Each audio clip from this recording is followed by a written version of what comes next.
Welcome to the Thrivers Life series, the creation of your highest and best life after narcissistic abuse.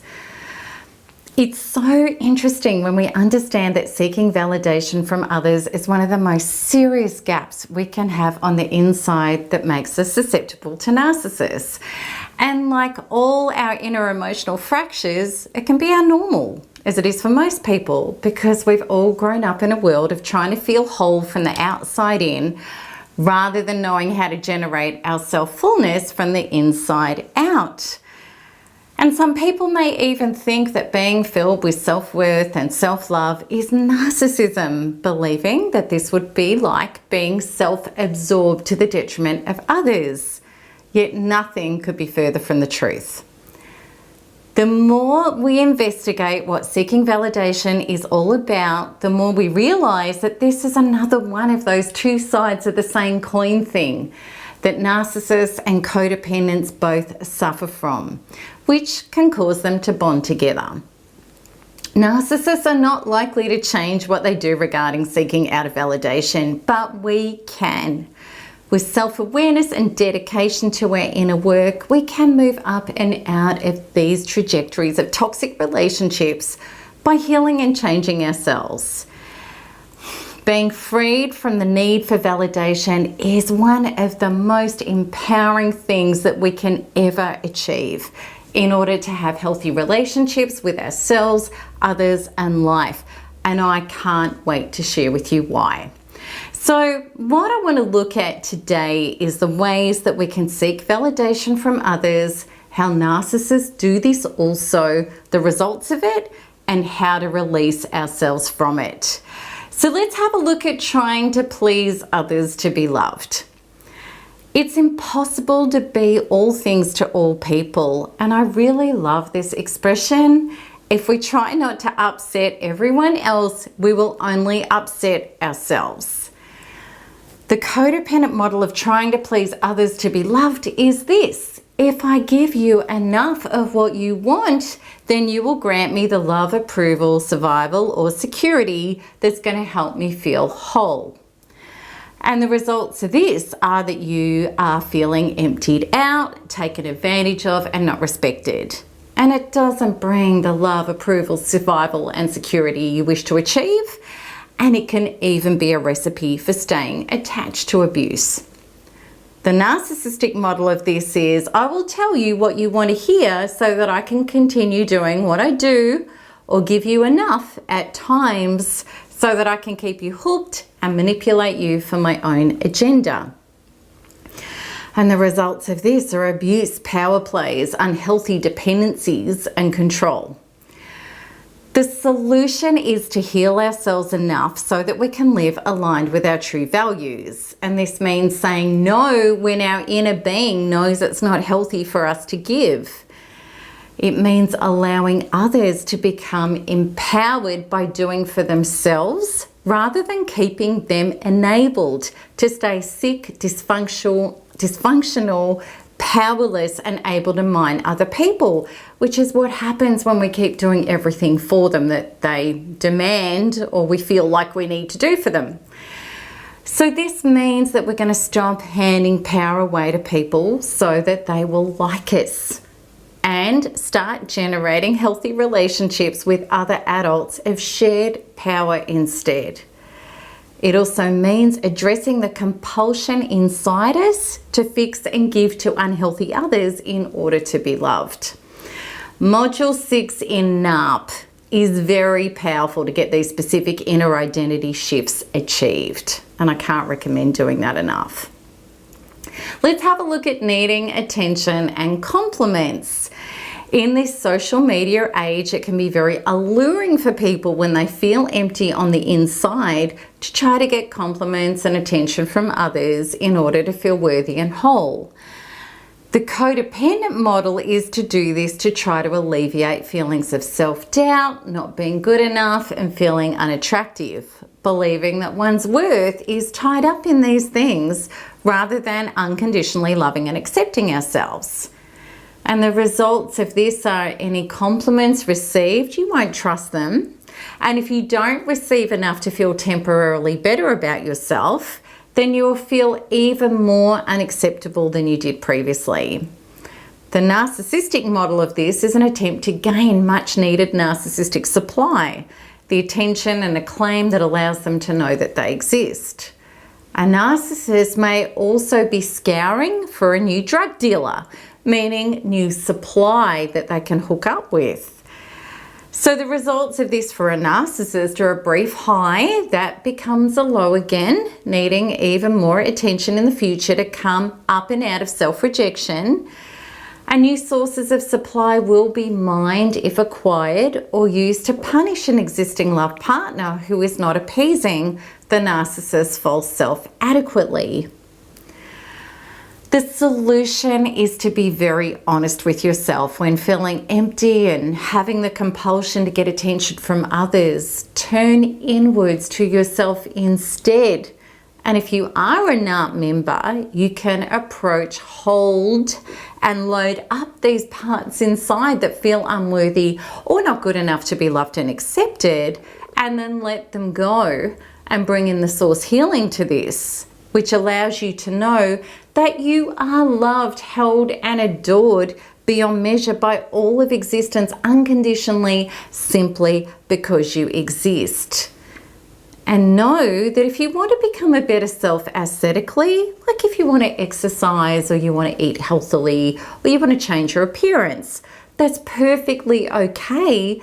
But rather than trying to punish and admonish yourself into shape, work at it lovingly, supportingly, and partner yourself no matter what throughout the process.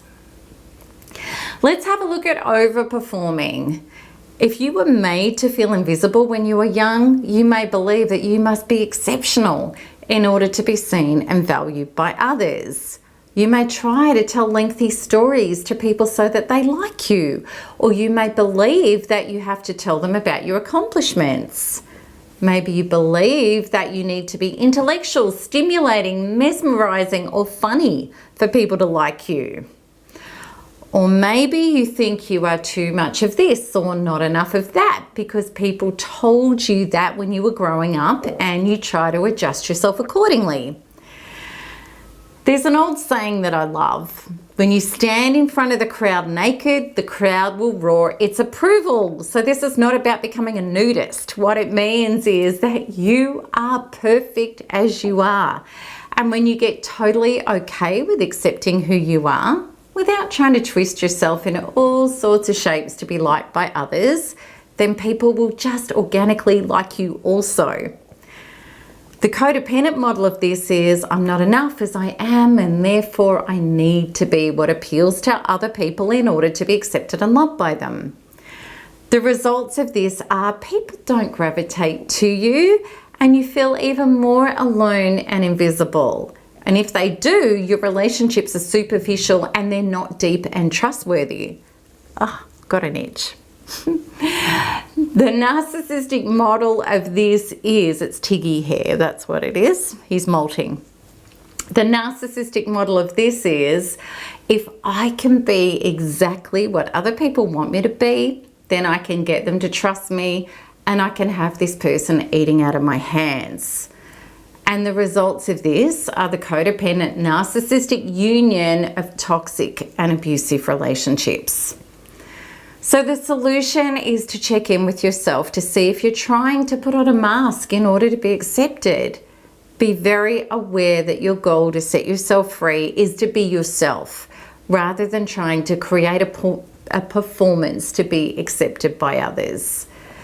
And you can go deeply inside to heal those parts of you that don't believe that your authentic self is acceptable so that you can just relax, be you, and emerge as yourself, feeling whole and calm no matter what other people are or aren't being. Let's have a look at placing your worth in materialism. If we believe that we're only as good as our last paycheck, what acquisitions we have, how we dress, what we achieve, and how people view our level of success, then we're in for a very hard time. Maybe we have parents who were hard on us, trying to make us be successful. Perhaps we're brought up with material values, where our parents put more emphasis on achievements, money, and stuff than human emotions and seeing the worth of who we are as people. The codependent model of this is I'm not going to be loved, accepted, or chosen unless I am A, B, C, D, and E, and the list will depend on the person. The results of this are a very precarious position for our inner identity because there'll always be someone better. We could lose stuff at any time. There is great pressure to get stuff, and stuff is always becoming outdated and it needs to be upgraded. Plus, we're going to attract people who love us for what we have and not who we are. The narcissistic model is acquisitions and ego feeds take them away from their terrible inner feelings for a time, and they use these things to self-medicate, wield power and influence over people, and therefore must have them, even at the cost of all else.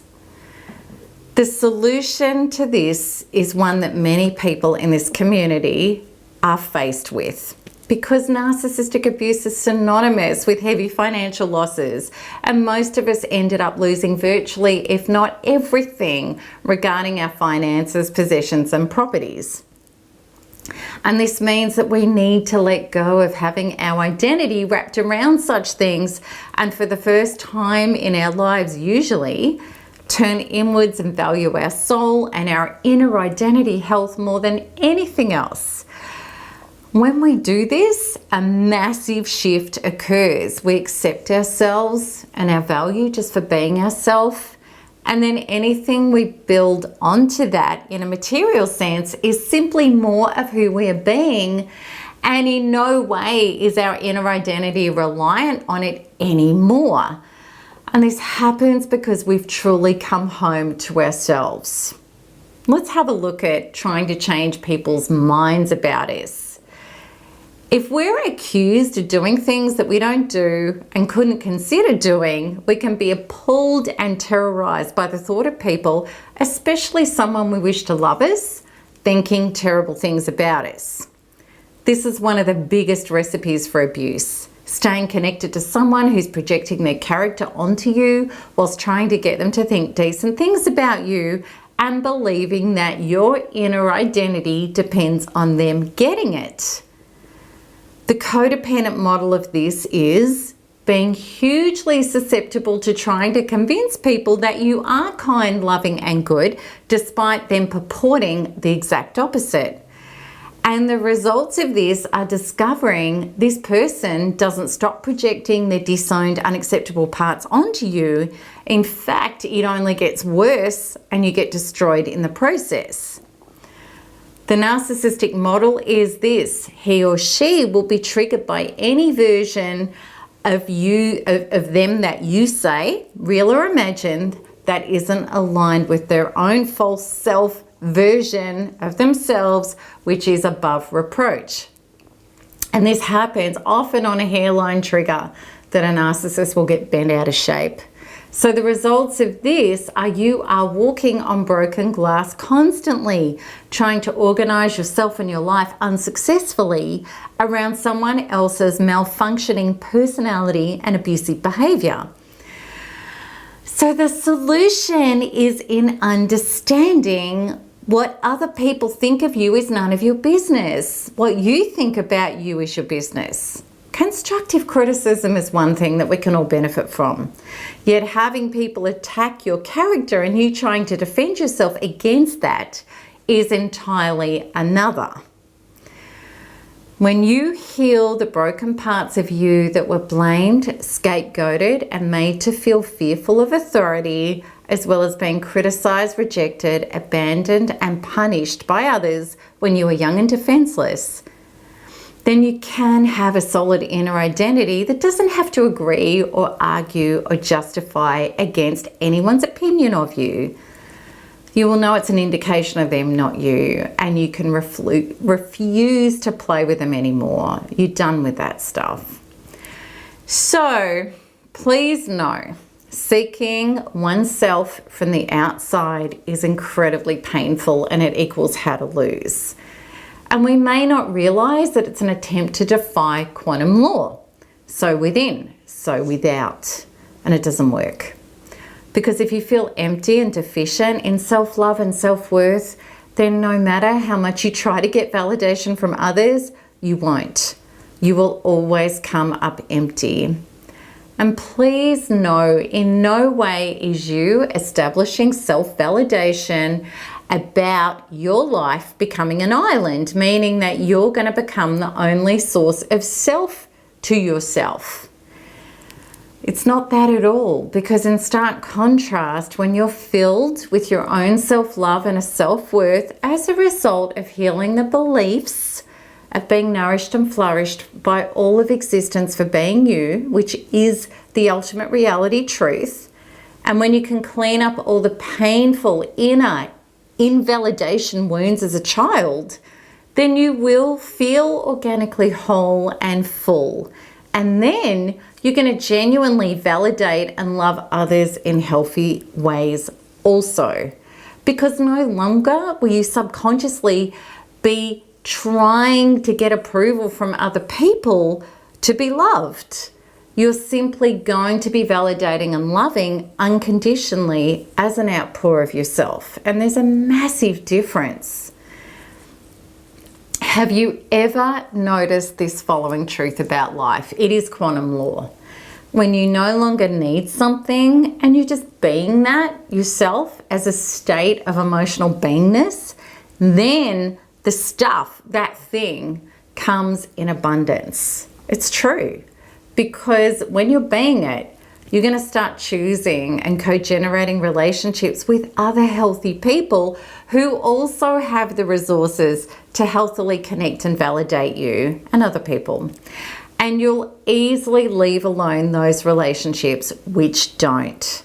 So I hope this has helped a lot and it's given you great food for thought on this topic.